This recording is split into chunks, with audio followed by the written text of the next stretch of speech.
Hey everyone, welcome back to the channel. In today's vlog, I'm taking you along with me for an amazing week exploring Istanbul, Turkey. What a beautiful city this is. The city is absolutely incredible because it sits between Europe and Asia.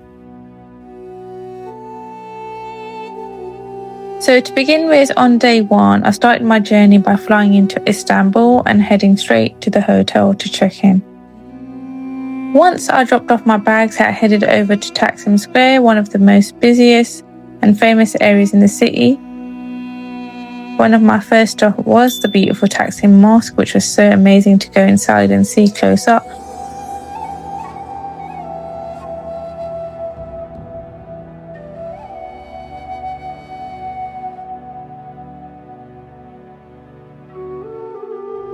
After that, I did go to Mado and enjoy some lovely Turkish food, explored the area, and of course ended the evening by buying some Turkish delights.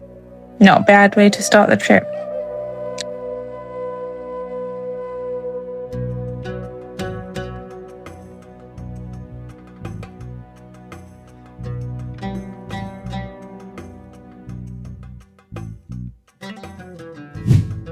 And now, on day two, I visited some of the historic areas, for example, Sultan Ahmet area, as there are quite a lot of mosques there. First up, I went to Hagia Sophia.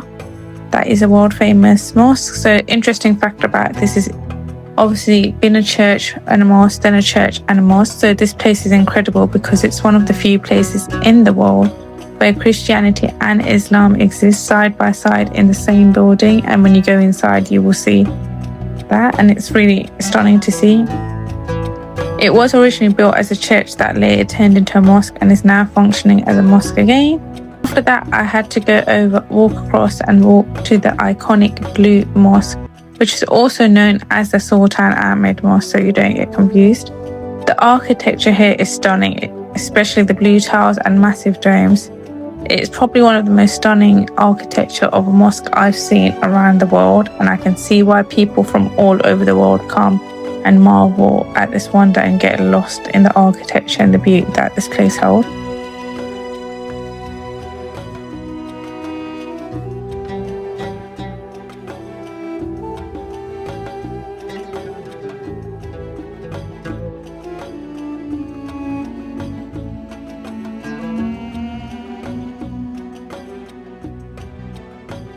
After soaking all that history in, I headed to the legendary Grand Bazaar for some shopping. I was in the area, I couldn't resist shopping. My favourite shop was the one selling the beautiful Turkish lamps.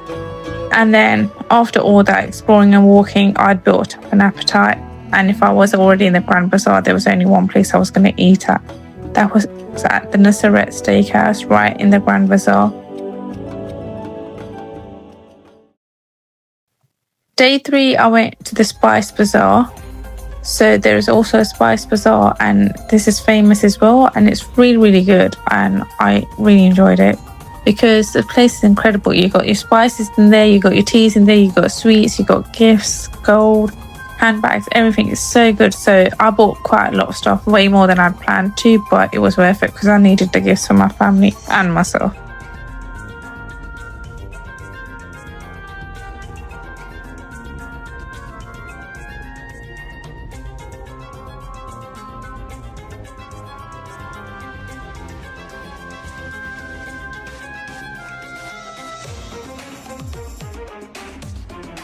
After that, I stopped at a local Turkish restaurant where I had some Turkish tea and baklava. When in Turkey, do as the Turks do. They were both delicious, and yeah, I would definitely go back there and have that again. Later on in the day, after food and shopping, I did go on a 3-hour sunset Bosphorus boat tour, and I do think I nailed it with doing the sunset cruise because it was beautiful. It started and then nice daylight, we saw the Golden Horn, then we saw the sun going down over the Golden Horn, and it was so stunning because it just makes you see Istanbul in a different beauty. And this was, I would say, one of the highlights of my entire trip, because I got to see all of Istanbul landmarks from the water. It was incredible. You get to learn about the history of all these buildings and landmarks. And one thing that really, really amazed me was the massive Dolmabahce Palace. I hope I said that right. It's such a grand and impressive palace, and it's only one of the palaces that I saw. Obviously, there are other palaces as well. And of course, I had to snap the selfie with my famous Bosphorus Bridge. And this bridge is famous because it actually connects the European side to the Asian side of Istanbul. So very, very nice bridge.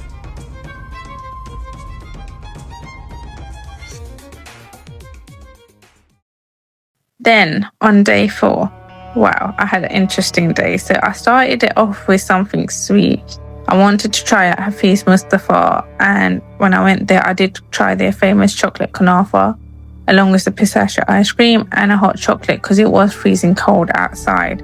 I also tried their chocolate baklava and picked up one of their famous tins to take home. After that, I headed to Topkapi Palace, and guess what? It was snowing like crazy. I got caught in the snow, or shall I say snowstorm, because it snowed so much that day. But I do think the snow made the place look more magical. It did look like a winter wonderland, and despite it being cold, it was stunning. It added to the ambience of the place, and it meant when I went inside and got to see what was inside the place, I actually enjoyed it more because it just stood out more. The gardens looked nice. It was a winter wonderland.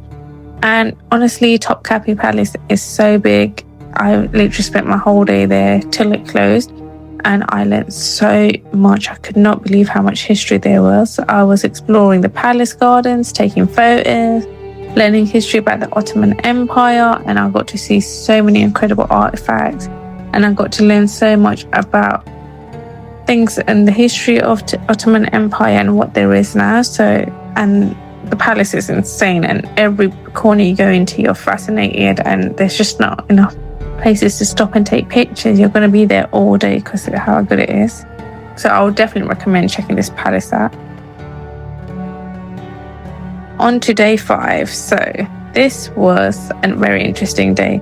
First of all, I headed to the Ayub area and I took the cable car up to Pirlotta Hill. So when you get to Pirlotta Hill, you get an amazing panoramic view which overlooks the whole of Istanbul, and it's really, really nice because it's just such a stunning view.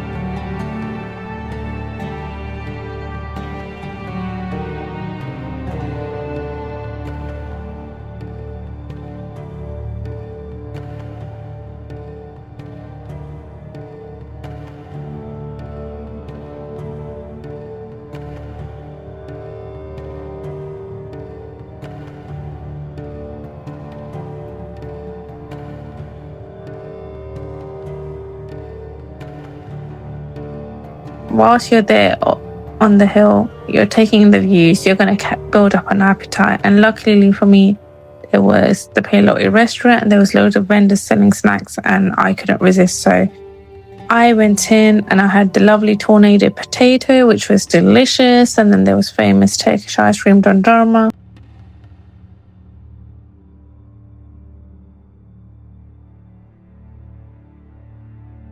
Then I moved on to Balat, which is probably the most colourful neighbourhood in Istanbul. It's such a stunning area. They've got colourful houses, cute cafes and small shops that make it such a fun place to explore. I did enjoy it. I took loads of pictures. I had some food. There was obviously a chance to do shopping, but I'd done quite a lot of shopping for the day, so I didn't do too much shopping. I behaved for once. But yeah, it was beautiful.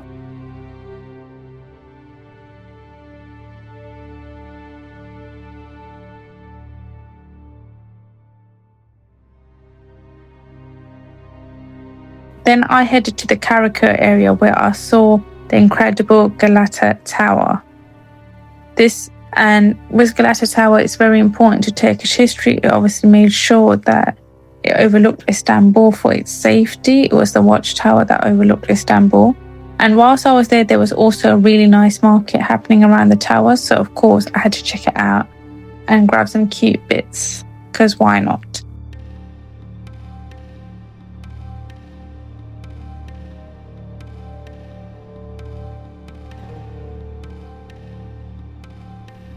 I had to stop by at Kahve Vinyasa and try their famous San Sebastian cheesecake. If you come to Turkey, it is a must. Just like trying baklava, you have to try the San Sebastian cheesecake. So Kahve Vinyasa is famous for the San Sebastian cheesecake. And when I went there, I was lucky enough to try two versions. I got to try the original San Sebastian cheesecake with lovely hot milk chocolate. And then they also were doing the Dubai San Sebastian cheesecake as well. On to day 6, so now I'm actually going to the Asian side of Istanbul. So far, up to day 5, I've been exploring the European side. So on day 6, I decided let's go and see the other side. So what I did was I took a ferry from Eminönü to Üsküdar. So that meant I crossed from the European side of Istanbul into the Asian side.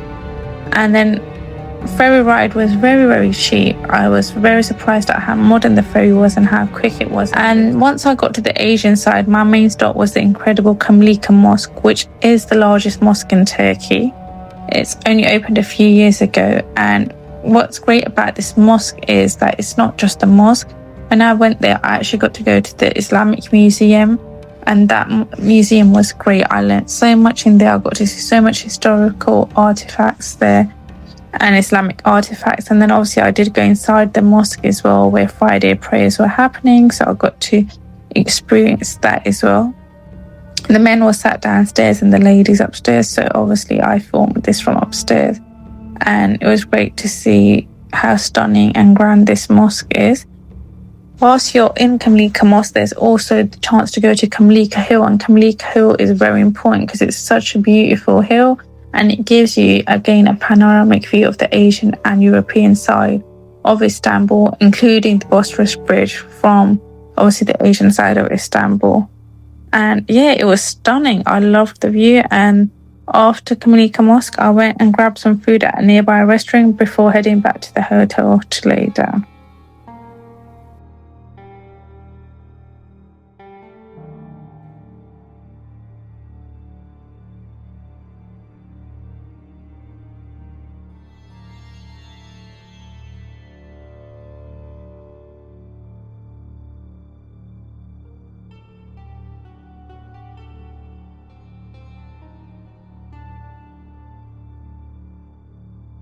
And then we go on to day 7, my final day in Istanbul. So day 7 had to be a chilled one, and I had to go out with making sure I tried out a Turkish hammam. So luckily in my hotel, there was a Turkish hammam area. So I went down, got myself booked in. After my hammam and massage, I went and relaxed by the pool for a bit. It was time to go back to my room, pack my bag, and head to the airport. And once I got to the Istanbul airport, I was on my way to my next flight. So my Istanbul trip was over, but luckily for me, I was going on to my next adventure. I hope you liked this video. Please do like and subscribe and follow along for the next adventure.